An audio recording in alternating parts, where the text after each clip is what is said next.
Kraskалоо иштери жүрүп жатат.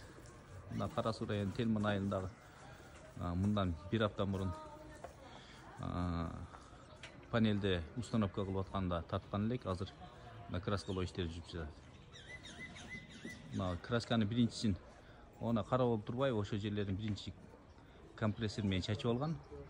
Компрессор менен чачылган краска кирпичтин шофторуна кирип кетет. Экинчисинде мындай кылып байликтин кылканы жогу менен бетине боёгондо байликтин кылканы жогу шофуна кирбейт, бетине эле боеп коет. Ушундай. Буюрса эртең мына фундамент дагы краскаланат төмүнө серий светке. Фундаменти 3D деген форматта болгон. Стенасы абдисовский кирпич имитациясында капталды. Мына краскасы ушундай болот. Ушундай кылып тартып бересиңер, шофтор кара ойдон кала берет. Краскалоодо болгон кирпичке окшоп калат да.